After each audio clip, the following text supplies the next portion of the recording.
एगो कहतिया कहल जाला ना कि रामचंद्र कह गए सिया से ऐसा कल झुगाएगा कि पति सोए, अरे हौका काला पत्नी सोएगी पलंग पर आ पति पर दबाएगा। उहे हाल हो गइल बा राउर जन्नी। ई कलजुग ह, ए जब मर्दन के नाम मेहरारून के राज चलेला। अब हमहू चलत ये सोचा तनी कि बुढ़ऊ भले न चल गई न त का से, लेकिन बेटा पतो इतना बढ़िया वाला सन अब लड़की सियान हमार होइए गई। चलो बढ़िया करे अपना से शादी भी देख के करिह सन,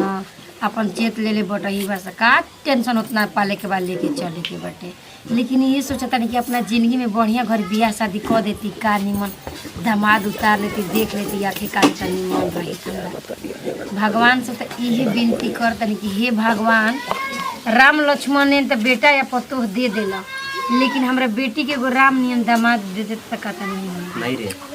नहीं का हो एगो बात कही का बड़ा खुश वाला। हाँ कह। मेरे तेजुआ का बियाह हो गइल, चंदना का बियाह हो गइल, हमारो बियाह हो जी दामी हरार आई तो हमार सेवा कर ना। अच्छा तू तेजुआ चंदनवा के फेरा में वाला ई त बतिया ठीक है कला। आ हाउ एगो बहिन सियान बिया तो ओकरा बारे में नहीं सोच, तू पहले ओकर बियाह कर ली तब ये का कला कि बियाह हो ओकरो होई हमरो होई, लेकिन अब हमारो मेहरारू आई तो हमार गोड़ दबाई, हमार तेल लगाई। ढेर जानी के मेहरारू गोड़ दबौली तेल लगौली आ तेहू बियाह कर दे तनी 1 महीने में, ठीक ना। आ ना कुकुर ने खया के मुंह धस गइल गली गली न चले ना ते कहिए कि माई का कहत ऐसे काहे बोलत रे। अरे ओका तेजुआ के मेहरारू कितना सेवा करेले, तेल दबावेले, गोड़ दबा नहावेले, साबुन रगड़ रगड़ के। अच्छा हमारो के मेहरारू आई तो दबाई आ तोरो के सेवा करी रे माई। अच्छा ठीक है बा, सपना जौन देखले बड़े ना तो बढ़िया बा, घबराइल बाले त तोर बियाह कर दे तनी धधाइल बाले ढेर त चले कह दे। अब घर में अभी कह दी कहते ना मने के 1 महीने में कह देब। आइए तो गो तबे न बियाह करब। अब भाभी अलगा सोचतली रहे खातिर न का करो वो बोला हमरा से कहियो ना कहली अलगा रहे के। तोरे मन में कुछ सब विचार चलत होई ते सोचतले कि आई मेरा तो हम जाके अलगा चूल्हे में बनाई बा खाई आ चोच में चोच लड़ा के रहब। ई का कहतली रे माई एमे कहिए हो बियाह शादिया। आले तेल करू होई ना कि का घबरा गइले आतना दादा ले तो जो कोनो तो पकड़ के ले आ। हम सोचतनी न कि तोर सेवा होखो, हमार सेवा होखो, ठीक बा। ते हमारा सेवा के फेरम बड़े कि अपना मेवा खाए के फेरम बड़े, हमारा फेरम बड़े। चल ठीक बा, जाए दे जो जैसे होई ना। हां जो ये सब कोनो त न त जा जो कोनो गली में घूमो तो कोनो कन से जो पकड़ के ले आ जो धदाइल वाले ढेर तोरा याक फूका। ऐसे मत बोल, हम जातनी हम का है तेजुआ के दान मिलाओ तले हो, चंदनवा के दान मिलाओ तो एगो बहिन भी ओकर बारे में कबो सोचते नहीं खे। होई देखो हो का तना ही खुश बा धदाइल बटे कि तेजुआ के बियाह हो गेल, चंदनवा के बियाह हो गेल, ठीक है वो जवान हो गेल, ठीक है ना कहता कि मैं हमरो बियाह कर दे, जा तोरो बियाह कर दे तनी।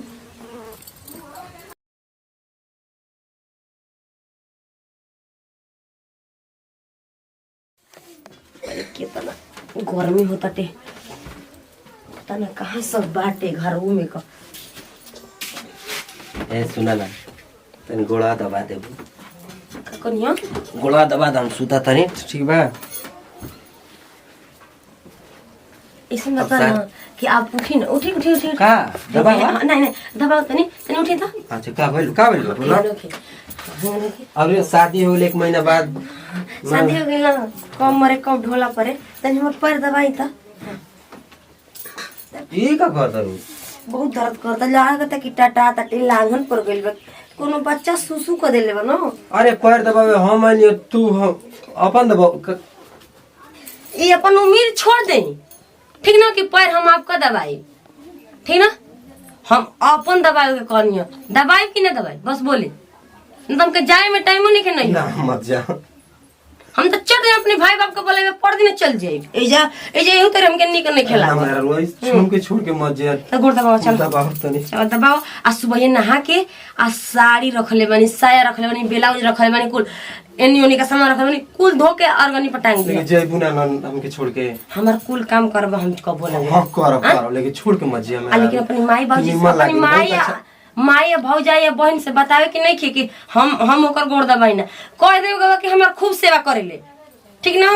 हम उम्मीद काहे कर तुम अपना पति संग ऐसे काहे कर का माने पति हो तो खाना ना खाना का खा ली। हां तो कितना अरे गोड़वा हमार तू कर तो हमार गोड़ टटाता ते कोनी न कोन लइका सुसु क देले त लागन पर गइल बा। है दबाव न रह छोड़ के जाबू ना छोड़ के ना जाबू दबाव का हम सोचले रहे कि हमार मेहरारू आई तो हमार गोड़ दबाई, हमार सेवा करी, माई के सेवा करी, तो उल्टे अपने पैर दबाव दिया। अरे बाबुआ जी हे दादा अब का हो तारा तन क्यों नजर मिलाज नहीं खेके अपने मरद से गोड़ छुआ बतारू। हां क्या कहता नहीं बताओ। अरे कहां लोग ए भाभी कुछ ना हो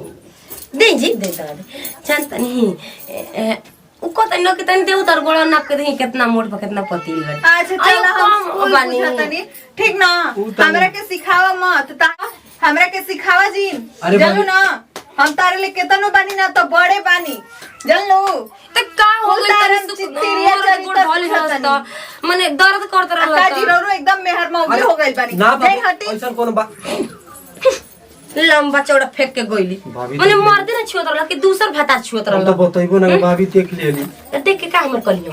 अरे हम इज्जत खराब हो इज्जत के मर्दे से गोड़ दबाव दिए भाई वाला गोड़ ना साहब पकड़ा जेबे माई देख ली तो मैया के जाके लेके रह हम जाता नहीं ना मजा देखा मजा हमके छोड़ के मजा हमार जिंदगी बहुत लम्हा मेहरारू कि हम मेहरारू तू हो बता तमर गर्दा भाव ठीक सना गर्दा भाव चल तबे कोना कोना प्यार कर कि ना तनी बात पलटे के ढंग सीख बतौली हो एकदम बुद्धि ना भइल बुद्धि अमरुद्धि पर चढ़ गई। हमहू सपने सजौले रहनी कि हमार मर्द सोना नियर मिलिया एकदम देखे में हीरो मिलिया खराब बनी का हम खराब तो नहीं की लेकिन हमार सेवा करी आ सुनी गुड़ में दवाइयां ढेर ढेर दवा देनी आ जाए तनी एक गिलास पानी आ तनी से कुछ मीठा लेके आए तनी हम मुंह में लगा के पानी पी ले आके तनी सर्दी बुखार ना होई बीमार हो जाए तो अपने के ना तकलीफ होई जाए के मत कहो ना हम ना जाए के कब जाए सोचत ना कि हमार गोड़ दबा हम हेत के नाखून रखले बनी हम गोड़ दबाई हे हाथ से हां ओनी हम हमार भाई पर बेड देले बाटे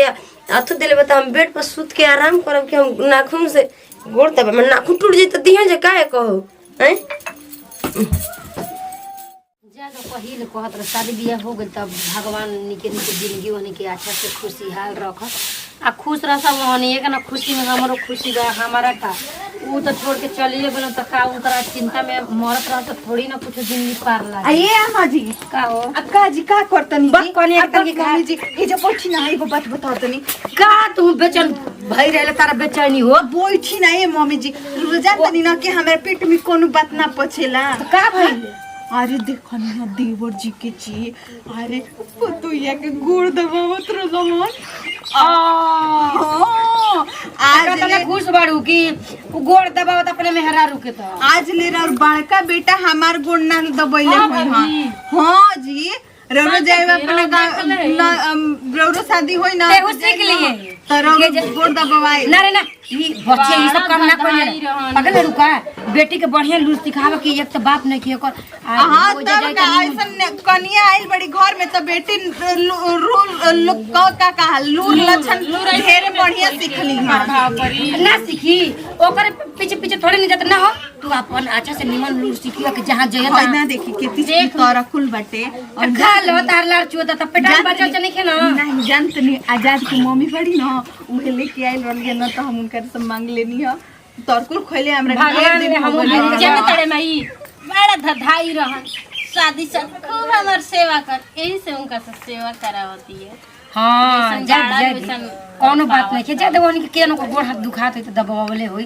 जाते जन्नी आया कोई नहीं अरे हां ज्यादा सुनी ना अब कोनो धोके होइसे ऐसे हिलावत रहलसी हां अब कहत ये ना कि मारो थप्पड़ो से कैसा ना गले दादा के हमरा बेटा के कान ध के हां तब करो बड़ा धधाइल रहनी कि हम छोटकी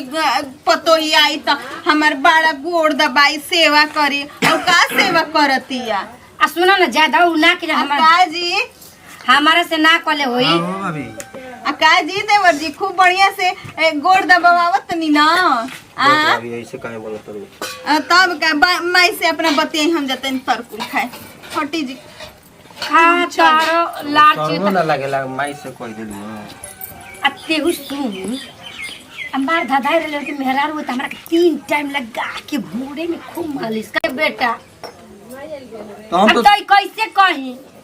तोहर त कपड़ा के बर खबर ना ले लसिया। अरे मैं तो सोचले रही कहले रही हम समझले रही कि तोरो सेवा करी हमरो करे देख भाई कूदे बहुत ही अपन पे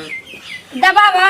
आज पर दे बोले ना कल लुगावा खोल के फिचवा या बैठ के कोले पे बहर ले जाके पीची हो आ 10 कैसन मेहरारू आ गई आ सुन 10 गो देखिए तो कैसा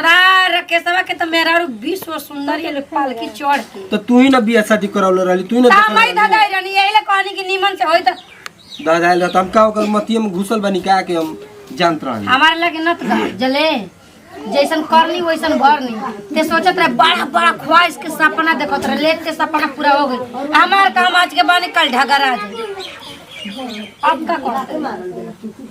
का करी हम तो सोचनी कि हमारे सेवा करते हमरो ना कहले त तेही गोड़ दबावत तब जो दबा के ओकर सेवा कर हम जतनी होने गोबर काढ़े के जले तोरा ने बैठ के जना हम भाषण ना तो दिन के सुनत रह हम जतने में गोबर निकाले के अरे दादा रे हम का सोचले रही कि हमर बियाह शादी होई